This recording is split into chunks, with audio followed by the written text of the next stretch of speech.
Trump team నుంచి Elon Musk out, dose శాఖ నుంచి వైదొలుగుతున్నట్లు ప్రకటన. తిరుపతి జిల్లాలో ఏనుగుల బీభత్సం, బోయపల్లిలో అధికారులపై దాడి, ఇద్దరికి గాయాలు. నేటితో ముగియనున్న మహానాడు, మధ్యాహ్నం కడపలో టీడీపీ బహిరంగ సభ.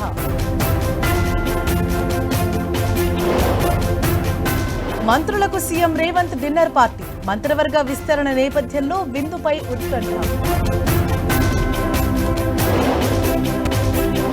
అధికారంలో ఉన్నా లేకున్నా తెలంగాణ అభివృద్ధికి కృషి, రాష్ట్రంపై తమకుండే ప్రేమ అభిమానం ఇంకెవరికీ ఉండవన్న కేటీఆర్. 14 పంటలకు కనీస మద్దతు ధర పెంచిన కేంద్రం, బద్వేల్ నెల్లూరు 4 లేన్ల హైవేకు కేబినెట్ ఆమోదం.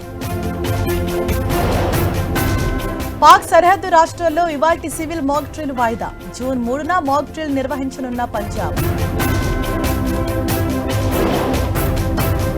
కొలిక్కిరాని రష్యా యుక్రెయిన్ శాంతి చర్చలు, నాటో విషయంలో షరతులు పెట్టిన పుతిన్.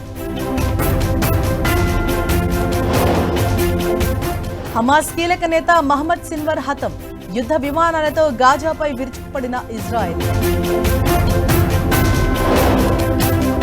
వాతావరణ మార్పులపై కొత్త టెక్నాలజీ, త్వరలోనే అందుబాటులోకి రానున్న భారత్ ఫోర్కాస్ట్ సిస్టమ్.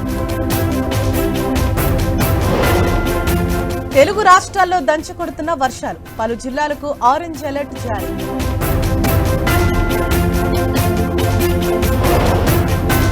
ఇవాళ ఐపీఎల్ క్వాలిఫైర్ 1 మ్యాచ్, అమీతుమీ తేల్చుకోనున్న పంజాబ్ కింగ్స్ ఆర్సీబీ.